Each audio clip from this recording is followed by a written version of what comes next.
আসুন আরেকটি বিষয় দেখাই। এখানে আসলে একদম নিষিদ্ধ এখানে আসা, তারপর আমরা আসছি। আপনি জাস্ট উপরে দেখে তাকান, দেখেন এখানে কিভাবে এই জায়গাটা ভেঙে পড়েছে। একদম চারিদিকে ফলো করুন, এদিকে দেখেন।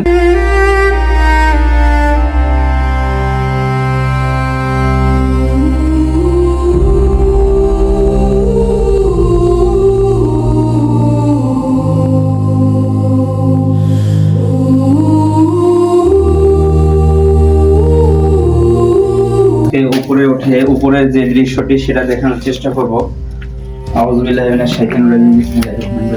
সময় এগিয়ে চলে তার আপন গতিতে, কিন্তু কিছু কিছু জায়গা থমকে থাকে ইতিহাসের কোনো এক ধূসর অতীতে। আজ আমরা দাঁড়িয়ে আছি নারায়ণগঞ্জের ২৫০০-এর জমিদার মুকুন্দ বিহারী রায়ের সেই স্মৃতি বিজড়িত প্রাসাদে, যা আজ বালিয়াপাড়া জমিদার বাড়ি নামেই পরিচিত। ১০০ বছরেরও বেশি এই জীর্ণ দেয়ালগুলো আজও সাক্ষ্য দেয় এক রাজকীয় অভিজাত্যর। ব্রিটিশ, ভিক্টোরিয়ান, শৈল্পিক ও মোঘল ঐতিহ্যের এক অদ্ভুত মিশ্রণ আপনাকে নিমিষেই ফিরিয়ে নিয়ে যাবে সেই জমিদারের শাসন আমলে।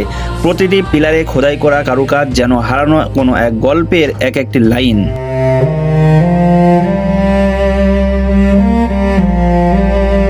জানেন কি, বিশাল এই আঙিনায় বসলে আজও মনে হয় সেই পুরনো দিনের পদধ্বনি এখনো বাতাসে ভেসে বেড়ায়।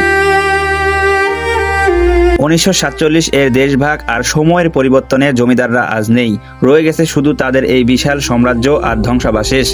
এই নিষিদ্ধ বা নিবন্ধিত আমাদের কানে ফিসফিস করে বলেছে ক্ষমতা আর প্রাচুর্য ক্ষণস্থায়ী, কিন্তু ইতিহাস এখনো অমর। স্মৃতি যখন ধুলোয় মিশে, ইতিহাস তখন প্রাসাদে বাঁচে। আপনি কি কখনো অনুভব করেছেন এই নীরবতা সৌন্দর্য কতটা মধুর?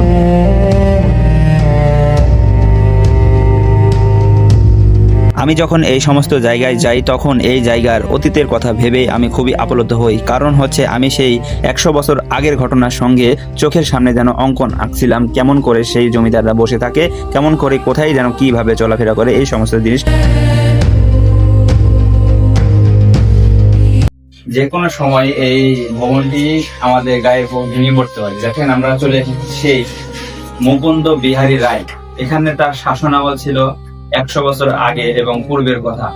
এই ইতিহাসগুলোর ঘাটতে গিয়ে আমরা এই দৃশ্যটি দেখে অবাক হয়ে যাচ্ছি। আসেন আপনারা দেখাই।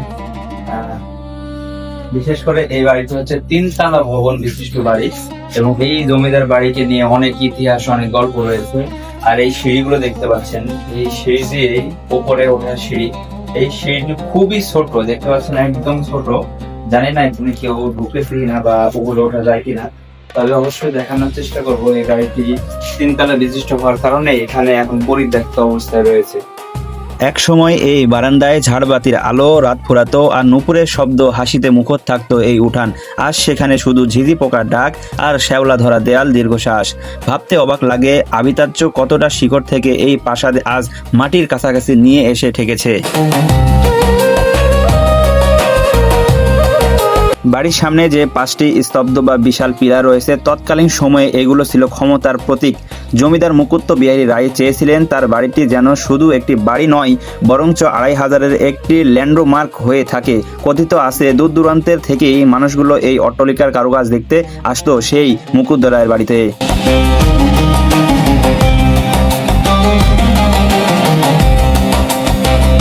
১৯৪৭ সালের সেই এক রাত যা বদলে দিয়েছে সব। এই বিশাল প্রাসাদের মায়া কাটিয়ে মুকুন্দ বাবু যখন দেশ ছাড়লেন, তখন তিনি একবারও পিছু ফিরে তাকিয়েছিলেন, হয়তো চেয়েছিলেন, কিন্তু তার রেখে যাওয়া এই স্থাপত্য এখন তার সব শেষের পরিচয়।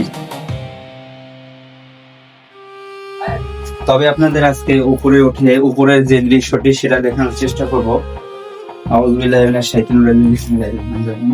কারণ এই সমস্ত জায়গা আসলে ওঠা উপরে খুবই রিস্ক।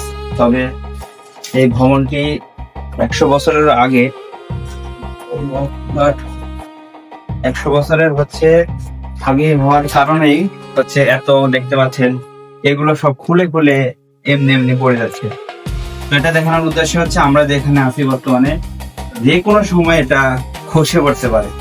এই ইটগুলো দেখতে পাচ্ছেন যে এত পুরাতন, সবচেয়ে বেশি পুরাতন ইট গুলো এখানে রয়েছে, কিন্তু এই যে খসে খসে একাকে পড়ে গেছে। আমাদের উপরে যদি মাথার উপর থেকে যদি দেখেন এই দৃশ্যগুলো যদি খুলে খুলে পড়ে, আমাদের কিছু পরে একদম শেষ তলায় মানে তৃতীয় তলায় এসেছি।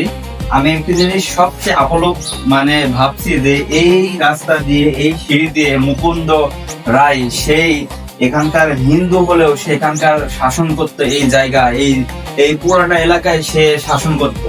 কিন্তু সেই রকম একটি জমিদার বাড়িতে এসে এই সিঁড়িগুলো দেখে আমার সেই সময়ের কথা মনে হয়ে যাচ্ছে। আমি একদম আগে 100 বছর পূর্বের ঘটনার সাথে সাক্ষী হতে যাচ্ছি। তবে দেখতে পাচ্ছেন সিঁড়িগুলো ব্যবহার করার মতো নয়, আর এই পাশ দিয়ে আসাটাও খুবই রিস্ক। আমি এখনো ভয় পাচ্ছি।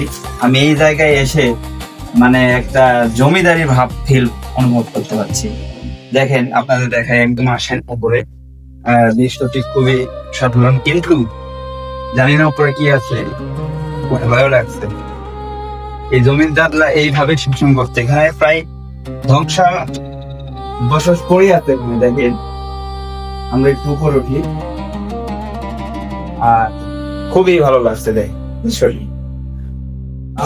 আজকে মনে হচ্ছে চলে এসেছে সেই জমিদারি ফিল নিতে। একদম জমিদার বাড়িতে এসে নিজেকে একটা অন্যরকম মনে হচ্ছে। এটা আসলে মূলত হিন্দু বাড়ি হওয়ার কারণে একটু অন্যরকম অনুভূতি ফিল হচ্ছে। মুকুন্দ বাবু থেকে জমিদার, জনগণের আপনজন। মুকুন্দ বিহারী রায় কেবল একজন শাসক ছিলেন না, তিনি ছিলেন প্রজাদের কাছে অত্যন্ত জনপ্রিয় একজন মানুষ। সাধারণ মানুষের কাছ থেকে তিনি মুকুন্দ বাবু নামেই পরিচিত ছিলেন। কথিত আছে তার আমলে বালিয়াপাড়া অঞ্চলে কোনো প্রজা না খেয়ে থাকতেন না। তবে বালিয়াপাড়া জমিদার বাড়ির প্রতিটা কোণায় তার রুচির পরিচয় পাওয়া যায়। বিশেষ করে বাড়ির সামনে বিশাল 5 থেকে 6টি গোল পিলার যা স্তব্ধ করে রেখেছে। তিনি বিশেষভাবে ব্রিটিশ আমলে অনুসরণ করতেন, তৈরি করেছিলেন যেন দূর থেকে বাড়িটি এক নজরে দেখা যায়, অনেক দুর্গের মতো করে।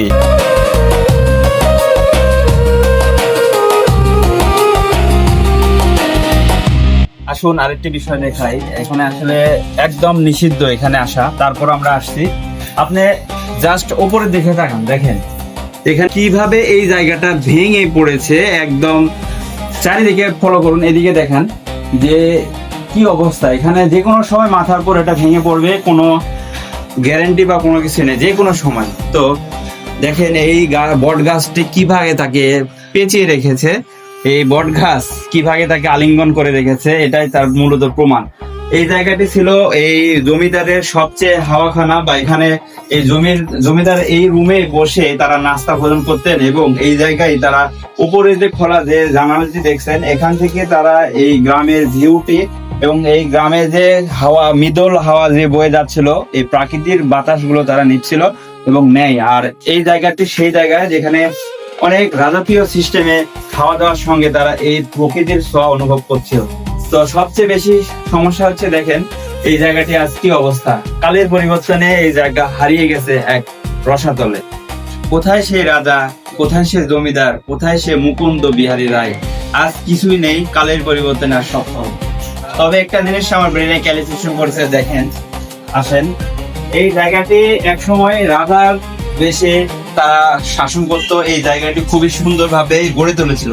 কিন্তু আজ কালের পরিবর্তনের কারণে এই জায়গাটি পরিত্যক্ত, একদম পরিত্যক্ত, এবং এখানেই সবচেয়ে বেশি নেশাখোররা এখানে এসে নেশা করে, এবং সবচেয়ে অবৈধ কাজগুলো এই শাসনকৃত এই জমিদার বাড়ি থেকেই হয়।